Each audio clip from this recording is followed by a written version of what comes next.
ആധുനികർ പൂജിക്കുന്ന അന്യദൈവങ്ങൾ. ആവർത്തനം 5-ാം അധ്യായം 1 മുതൽ 21 വരെ. 7-ാം വാക്യം ധ്യാനത്തിനായിട്ട്.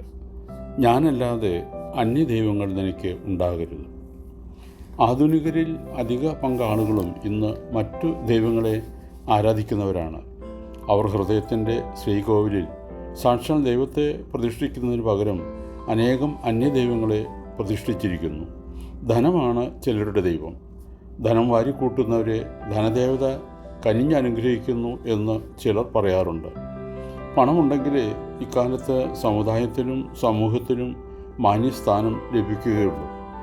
സ്ത്രീ പുരുഷ ബന്ധത്തിൻ്റെ പാളം തെറ്റിയ പ്രയാണം, ലഹരി പദാർത്ഥങ്ങൾ മുതലായവയാണ് ചിലരുടെ ദൈവങ്ങൾ. വേറെ ചിലർ സ്വന്തം മക്കളെ തന്നെയായിരിക്കും ദൈവത്തിൻ്റെ സ്ഥാനത്ത് പ്രതിഷ്ഠിക്കുക. ഇങ്ങനെ സാക്ഷാൽ ദൈവത്തെ മാറ്റി നിർത്തിയിട്ട് തൽസ്ഥാനത്ത് നിരവധി ദൈവങ്ങളെ പ്രതിഷ്ഠിച്ച് ആരാധിച്ചു പോരുന്ന ഒരവസ്ഥയാണ് എവിടെയും കാണുന്നത്. എന്നാൽ ഇതിനേക്കാൾ വിപൽക്കരമായ മറ്റൊന്നുണ്ട്. ദൈവഭക്തിയിലുള്ള അഹങ്കാരമാണത്.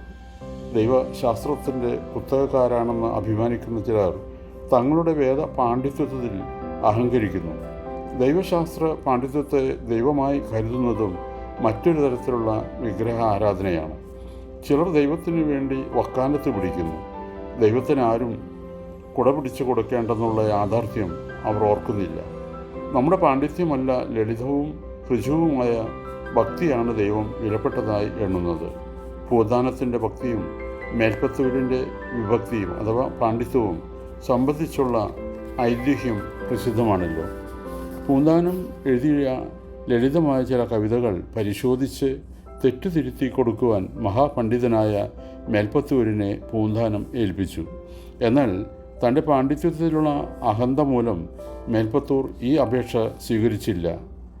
അപ്പോൾ മേൽപ്പത്തൂരിൻ്റെ പാണ്ഡിത്യമല്ല, പൂന്താനത്തിൻ്റെ ഭക്തിയാണ് ഞാൻ സ്വീകരിക്കുന്നത് എന്നൊരു അശരീരി ഉണ്ടായി എന്നാണ് ഐതിഹ്യം. തങ്ങളുടെ ജീവിതത്തിൻ്റെ തുടക്കം ഉദാത്തമായ ഭക്തിയിലാണെങ്കിലും ഒടുക്കം തകർന്ന് തരിപ്പണമായിട്ടുള്ള തറ പറ്റിയിട്ടുള്ള പലരെക്കുറിച്ചും നാം കേട്ടിട്ടുണ്ടല്ലോ. മഹാനായ ദാവീദ് രാജാവിൻ്റെ പുത്രനായ സോളമൻ കേവലം ഒരു ബാലനായിരുന്നപ്പോൾ തന്നെ രാജ്യഭാരം കൈയേൽക്കേണ്ടതായി വന്നു. ദൈവം ഒരു സ്വപ്നത്തിൽ സോളമനെ ആ ദർശനം നൽകി. നിനക്കിഷ്ടമുള്ള ഏതെങ്കിലും വരം ചോദിച്ചുകൊള്ളുക എന്ന് ദൈവം അരുൾ ചെയ്തു. രാജ്യം ഭരിക്കുന്നതിനും ന്യായപാലനം നടത്തുന്നതിനും ആവശ്യമുള്ള ജ്ഞാനവും വിവേകവും നൽകണേ എന്നായിരുന്നു സോളമൻ്റെ പ്രാർത്ഥന. ഇതിൽ ദൈവം പ്രസാദിക്കുകയും ലോകത്തിലുള്ള എല്ലാ രാജാക്കന്മാർക്കും ഉള്ളതിനേക്കാൾ അധികം ജ്ഞാനവും വിവേകവും ധനവും മാനവും നൽകുകയും ചെയ്തു.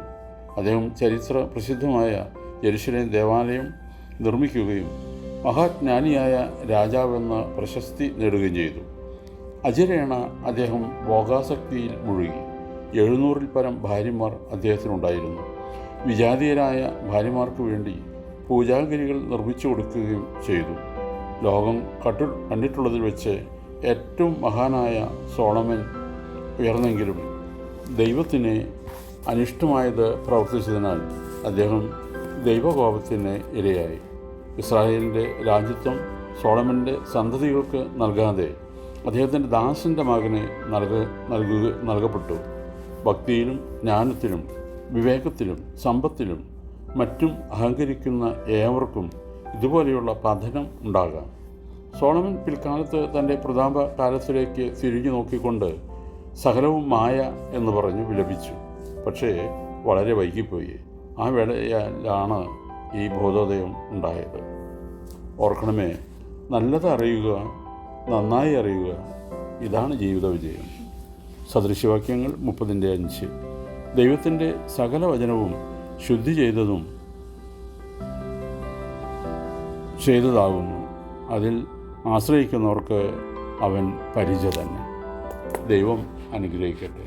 പ്രാർത്ഥനയോടെ കർത്തൃശുശ്രൂഷയിൽ എളിയ ദാസൻ.